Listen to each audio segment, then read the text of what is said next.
A Estratégia do Dia, o podcast original da Bloomberg Linha.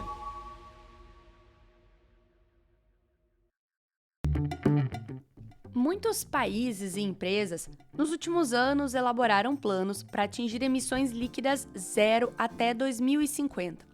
Só que atingir essas metas está se tornando mais difícil a cada ano, já que a demanda por energia de todos os tipos continua a aumentar.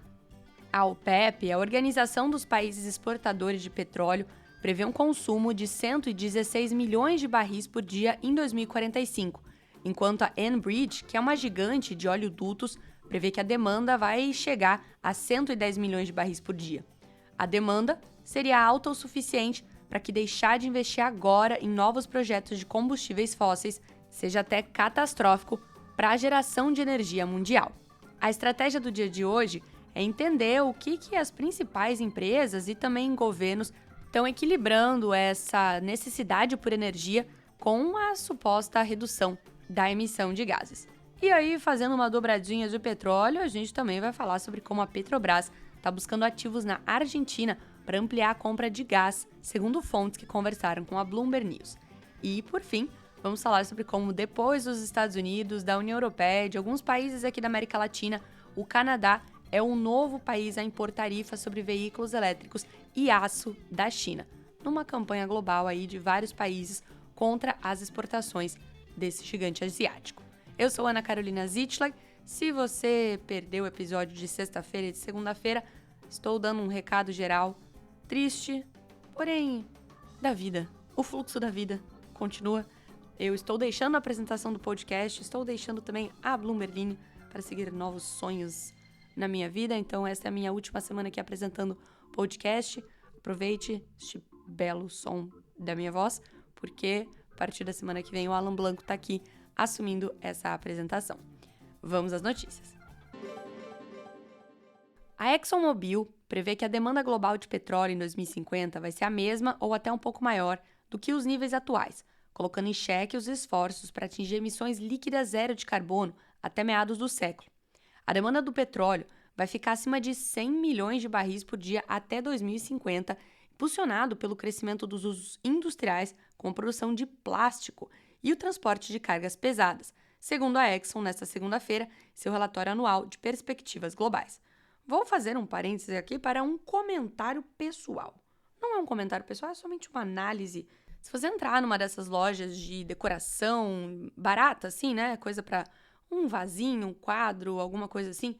Eu lembro que há uns, talvez 7, 10 anos, esse tipo de item de porta-treco, de coisas que você acha no Pinterest, por exemplo, para decorar a sua casa, isso era muito caro.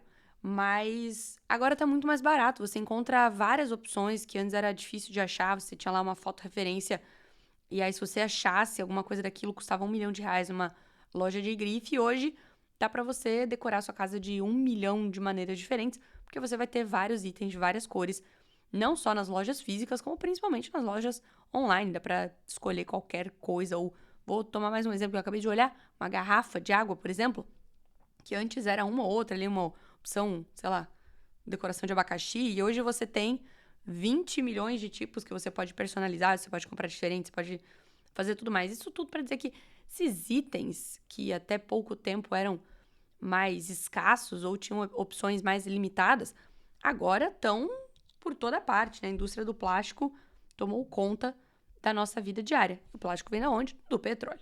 O cenário de emissões líquidas zero da Agência Internacional de Energia afirma que a demanda de petróleo precisa cair 75% para 24 milhões de barris por dia até 2050 para limitar o aquecimento global a 1,5 graus Celsius acima do padrão pré-industrial, conforme previsto no Acordo Climático de Paris. Segundo o diretor de Economia e Energia da Exxon, Chris Birdsall, em entrevista à Bloomberg News, abre aspas, a Agência Internacional de Energia afirma, assim como nós, que o mundo não está nesse caminho. Temos que ser muito claros quanto ao caminho que o mundo está trilhando. Caso contrário, estaremos nos iludindo. Fecha aspas. A Exxon prevê que as emissões globais de gases de efeito estufa vão começar a cair até 2030, à medida que as fontes de energia renovável continuarem a crescer, e cairão 25% até 2050. É provável que isso não seja suficiente para evitar mudanças climáticas significativas. E foi ele mesmo, o Birdsall, que disse que a demanda por petróleo vai continuar autossuficiente para que deixar de investir em novos projetos de combustíveis fósseis seja catastrófico. Sem novos investimentos, a Exxon prevê que o fornecimento de petróleo vai cair 70% para 30 milhões de barris por dia até 2030, fazendo com que os preços do petróleo subam e dizimem a economia global. A previsão da empresa tende a enfurecer ambientalistas e políticos que acusam o setor de petróleo de usar narrativas pessimistas para paralisar a ação climática e proteger os seus lucros. Mas Birdsall diz que o relatório é uma projeção, abre aspas, realista, fecha aspas, baseada em dados e previsões do mundo real. Abre aspas para ele de novo. Sentimos que temos que ser fortes com essa mensagem, porque há ambientalistas que estão defendendo uma abordagem de manter as coisas no chão. Podemos apontar para lugares onde isso está começando a vazar para a política, e isso é realmente perigoso. Fecha aspas. Nos últimos 10 anos, o uso do petróleo em diferentes setores passou por mudanças significativas, impulsionado tanto pela demanda crescente quanto pela busca por maior eficiência energética. O petróleo continua a ser um recurso essencial para a produção de combustíveis como gasolina, diesel e querosene, que abastecem os setores de transporte rodoviário, aéreo e marítimo. No entanto, houve uma expansão considerável no uso do petróleo como matéria-prima na indústria petroquímica, gerando plásticos, fertilizantes, produtos farmacêuticos e cosméticos. Com o crescimento das economias emergentes e o aumento da urbanização, a demanda por produtos derivados de petróleo cresceu. Ao mesmo tempo, o avanço das tecnologias de refino permitiu maior eficiência na extração e uso do petróleo, otimizando a produção e reduzindo os custos. Nos últimos anos, o setor energético tem se diversificado, com fontes renováveis ganhando espaço. Só que o petróleo ainda desempenha um papel dominante, especialmente em regiões com menor acesso a energias limpas. E aí, por outro lado, a preocupação global, claro, com as mudanças climáticas, levou a um maior investimento em tecnologias para reduzir a pegada de carbono associada ao uso dele. Isso inclui o desenvolvimento de combustíveis mais limpos e a exploração de processos industriais que emitam menos CO2. E falando em combustíveis, a Petrobras está em busca de negócios de gás de xisto na Argentina, como parte de um plano maior para aumentar o fornecimento do combustível e estimular o crescimento industrial, de acordo com pessoas familiarizadas com a estratégia ouvidas pela Bloomberg News. E falar gás de xisto na Argentina é um certo trava-língua. Não é lindo como a gente consegue articular diferentes letras no nosso idioma? Os ativos nos quais a Petrobras procura adquirir uma participação incluem os da Tecpetrol, uma unidade do grupo Tecnit do bilionário Paolo Rocca, segundo as pessoas que pediram para não serem identificadas porque o assunto é confidencial. A Petrobras disse, em uma resposta a perguntas da Bloomberg News, que procura gerar valor e restaurar as reservas de petróleo e gás natural por meio de oportunidades no Brasil e no exterior, o que foi delineado em seu plano estratégico de 5 anos.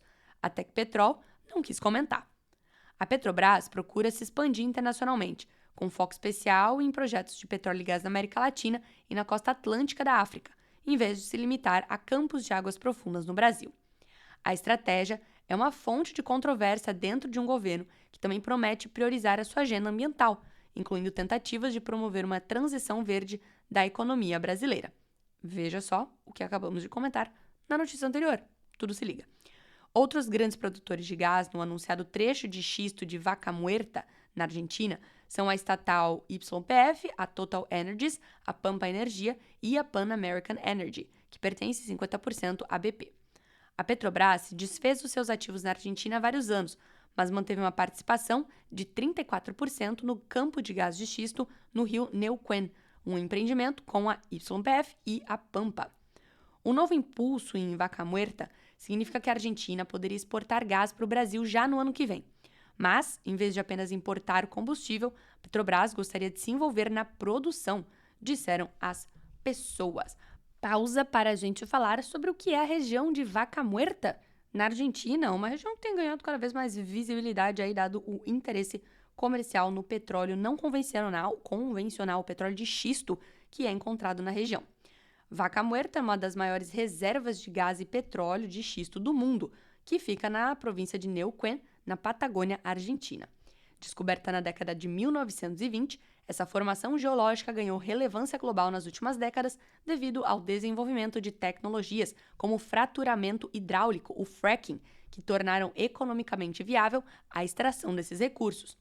A região de Vaca Muerta cobre uma área de cerca de 30 mil quilômetros quadrados e é vista como crucial para a Argentina alcançar a autossuficiência energética e se tornar uma exportadora significativa de petróleo e gás. As operações na área começaram a ganhar tração na década de 2010, com grandes investimentos de empresas nacionais e internacionais. O desenvolvimento de Vaca Muerta é estratégico para a economia argentina, mas também enfrenta desafios, como a necessidade de infraestrutura, investimentos contínuos e questões ambientais ligadas ao fracking, uma técnica controversa por seus impactos no solo e na água. Pois muito que bem, engenheiros argentinos trabalham para reverter o fluxo de um grande gasoduto, com a ideia de que os perfuradores de Vaca Muerta possam usá-la para enviar o combustível excedente para São Paulo via Bolívia. A Bolívia tradicionalmente canaliza gás para os seus dois vizinhos, mas a sua produção está em declínio. Em agosto, a Argentina pré-autorizou a Tecpetrol e a Total Energies a exportar gás para o Brasil, de acordo com a província de Neuquén, que detém a maior parte das reservas de xisto argentinas. Autoridades governamentais e executivos do setor cogitam a ideia de também ampliar outra rede de gasodutos para poder enviar gás diretamente para o sul do Brasil, evitando uma rota mais longa pela Bolívia. A produção da Petrobras deve atingir o seu pico por volta de 2030, a menos que a empresa faça grandes descobertas ou aquisições. Vaca Muerta, que é frequentemente comparada à bacia de Permiano nos Estados Unidos, poderia ajudar nisso. Essa formação de xisto passou por uma série de promessas na última década devido ao difícil clima de negócios com a Argentina. Mas a construção de gasodutos e a desregulamentação sob o comando do presidente Javier Milei têm impulsionado os investimentos em perfuração e os planos de exportação, com a produção da bacia atingindo picos sazonais equivalentes a mais de 1 milhão de barris por dia. As ambições do Brasil em relação ao gás ultrapassaram até mesmo a rivalidade política.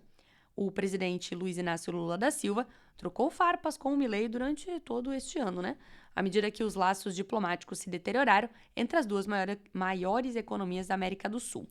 Mas em junho, Lula se encontrou com o governador de Neuquén, Rolando Figueroa, durante uma conferência de investimentos no Rio de Janeiro. Lula também se reuniu neste mês com a diretora executiva da Petrobras, Magna Chambriard, para discutir como aumentar o fornecimento e reduzir os preços, enquanto o ministro de Minas e Energia, Alexandre Silveira, propõe fortemente o uso do gás para impulsionar os setores industrial e manufatureiro do Brasil. No entanto, a importação de gás argentino pode prejudicar as ambições do Brasil de se tornar justamente um líder global na transição energética, pois o combustível pode substituir as energias renováveis. Se o país recorrer às suas usinas de gás para obter energia, isso poderá ser um revés para uma das matrizes elétricas mais limpas do mundo. Cerca de 90% da rede do Brasil atualmente funciona com redes de fontes de energia renováveis, incluindo hidrelétrica, eólica e solar. O gás também compete com o hidrogênio verde, no qual o Brasil busca ser um grande produtor como matéria-prima para a fabricação de fertilizantes. Lembra que ontem ou anteontem falamos sobre uma companhia norueguesa que quer construir uma usina de hidrogênio verde no Rio de Janeiro. E se você está interessado em saber um pouco mais sobre a economia argentina, sobre como o presidente Javier Milei, apesar dos seus cortes excomunais na economia da Argentina, ainda mantém a sua popularidade da época em que ele foi eleito. Há um vídeo no YouTube da Bloomberg Linha que te conta exatamente sobre isso, um vídeo muito legal, muito dinâmico, muito didático. Caso você queira aprender, é só ir lá conferir. E hoje o podcast está informativo demais, apenas assuntos que me interessam, aí ele fica mais longo. O Canadá vai impor novas tarifas sobre veículos elétricos, alumínio e aço fabricados na China, alinhando-se aos seus aliados ocidentais, tomando medidas para proteger os fabricantes nacionais. O governo anunciou uma taxa de 100% sobre os carros elétricos e 25% sobre o aço e o alumínio, confirmando uma reportagem anterior da Bloomberg News. O primeiro-ministro Justin Trudeau revelou a medida em Halifax, província da Nova Escócia, onde se reuniu com o restante do seu gabinete para uma série de reuniões sobre economia e relações exteriores. A taxação de veículos elétricos vai entrar em vigor em 1º de outubro e também vai incluir determinados automóveis híbridos de passageiros, caminhões, ônibus e vans de entrega. Ela será adicionada a uma tarifa existente de 6,1%, que se aplica aos veículos elétricos chineses, segundo o governo em um comunicado à imprensa. As tarifas sobre alumínio e aço vão entrar em vigor em 15 de outubro. O governo divulgou uma lista inicial de produtos e o público terá a chance de fazer comentários antes dela ser finalizada em 1º de outubro. O Canadá, economia orientada para exportação, que depende fortemente do comércio com os Estados Unidos, tem observado de perto a movimentação do governo Joe Biden para erguer uma barreira tarifária maior contra os veículos elétricos, baterias, células solares, aço e outros produtos chineses. O setor automotivo do Canadá é fortemente integrado ao seu país vizinho. A grande maioria da sua produção de veículos leves, que foi de 1,5 milhão de unidades em 2023, é exportada aos Estados Unidos. Lembrando que a União Europeia também anunciou a proposta de novas tarifas sobre veículos elétricos importados da China, embora em níveis mais baixos do que os propostos pelos Estados Unidos e agora pelo Canadá. Os líderes chineses planejam levantar a questão das tarifas quando o conselheiro de Segurança Nacional dos Estados Unidos, Jake Sullivan, visitar o país nesta semana, de acordo com a agência oficial de notícias Xinhua. Sullivan deverá se reunir com o ministro das Relações Exteriores Wang Yi e também poderá se reunir com o líder chinês Xi Jinping. A China já retaliou o Canadá anteriormente. Antes, ela restringiu as importações de sementes de canola canadenses por 3 anos, uma medida considerada uma retribuição à decisão das autoridades canadenses de prender Meng Wanzhou, uma executiva da Huawei, em Vancouver com base em um mandato de expedição dos Estados Unidos. Meng retornou à China em 2021. Ufa, hoje estávamos inspirados por aqui. Muitas notícias interessantes e importantes sobre economia global, energia, aço, construção e tudo mais, as briguinhas que a gente adora. E para você ficar por dentro de tudo, não esquece de se inscrever aqui no podcast. Eu tô indo embora, mas as notícias ficam, o mundo não para, tá sempre acontecendo alguma coisa. E a equipe da Bloomberg Linha vai te entregar tudo que você precisa saber. Também não esqueça de nos seguir em todas as redes sociais. Tá bom? Agradeço aí já a todos pelos comentários e desejos de sucesso. E é recíproco, desejo muito sucesso a todo mundo. E a gente se vê amanhã. Até mais.